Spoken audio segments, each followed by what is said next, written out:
Now, to make sure that your overlocker works for you for years and years is to just make sure that you clean it and oil it regularly, and to just service it once in a while. In this video, I'm going to be using the Serger SO10L. Now, that's a limited edition overlocker that was made for a supermarket, but if you look at it carefully, it looks exactly like the main branded Serger overlockers, and in fact you'll find that all overlockers are generally built the same. And what about the tools that you're going to need? Well, I've already made a video called Tools of the Trade. I'll link it up here, and in that video I give you a list and a rundown of all the tools that I generally use. You're not going to need much more than that, and that will help you open your overlocker, clean it out, make sure it's nicely oiled, and then put it back together ready to work. And if you've got issues like timing, adjustments that need making, I've got plenty of videos to help you with that. So if you're not already a subscriber to Abby's Den, then hit that subscribe button now, and why not hit the bell at the same time so that you'll be notified of the next video that comes up.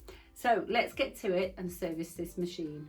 So if I just open the looper door and take off the extension cover,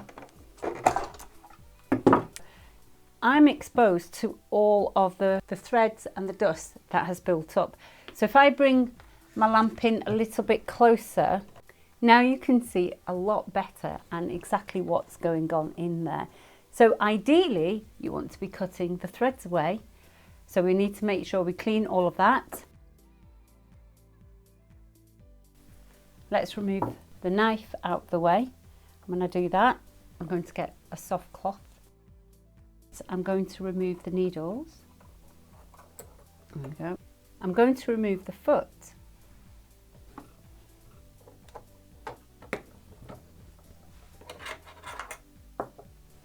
And now I can see that area much better. And while I'm there, I'll remove the needle plate. And that's really easy to do. Just give it all a good wipe and be careful of these prongs. You don't want to damage them. There's nothing complicated about this, just giving this a good clean. Quite a lot of machines that come in for service have a build-up of fluff around this area and in between the feed dogs there. And there we go. Now you can grab your soft cloth and give the machine a good wipe. And we're going to oil the pivot points. So we want some oil in there, just one drop, and we'll pop a drop just there. Now you need to make sure you regularly clean these tension discs, and you can see the silver plate inside there. What you want to do is just force a cloth between the tension discs. There you have it. Now if you do that, you'll find that your machine is going to work so much better for you, more efficiently. It's going to be smoother, and it's definitely going to be quieter. Okay, so we're going to step it up a little bit more. Now I'm going to show you how to remove the cover so that you can get really into the mechanics of the machine. So if you want to fix something, have a look at my other videos and see if you can help identify the problem in your machine, and no doubt I'll have something there that will help you. First thing I'm going to remove off the machine is the light cover. The next thing we're going to do is take off the differential feed cover. It comes off easily like that. And then we're going to remove this pulley side cover. It comes off pretty easily like that. The next thing we're going to do is remove the top cover. Once they're open, you can just lift off the cover. And while we're here, we'll just pull off the handle. Just stretches off like that. Now I'm going to turn the machine around, and we're going to take off the front cover. If I open the looper cover door, and then I'm just going to place that back, I have 1, 2, 3 screws on the side which need loosening up.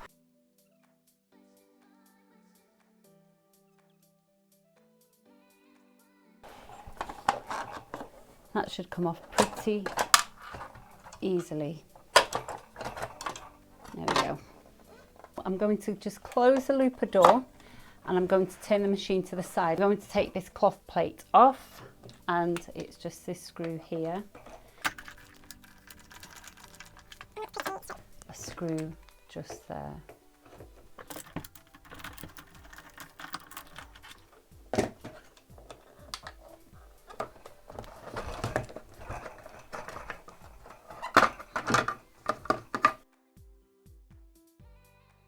So you might find at this point you'll have lots of fibres in the machine. It's the back, and that should really come off pretty straightforward. I'm just going to do these black screws here.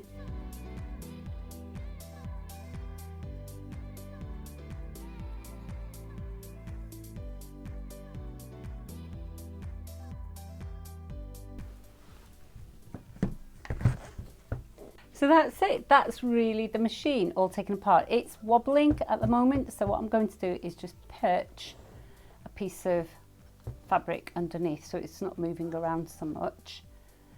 And then when I turn the hand wheel, let's get some light on there so you can see better. There we go. And if I turn the hand wheel, you can see all the moving parts. Let's turn it upside down so you can see inside, and you can see all the moving parts inside the machine.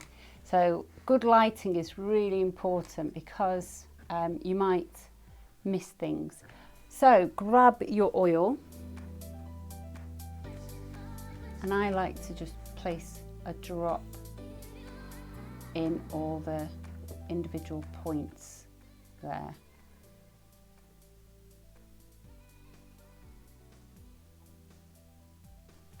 And then just turn the machine. You want to be making sure that the top part of the machine is oiled as well. So I'll just pop. Now that was really easy, wasn't it? That's something you can do. You don't need anything special, just a screwdriver you have lying around at home. And if you don't have one, it didn't cost me very much. I would definitely recommend good lighting. This is very important to me. I find it very difficult to really look and find all the individual parts without a good light. And I definitely would recommend these lights from the Daylight Company, and I will put a link in the description below.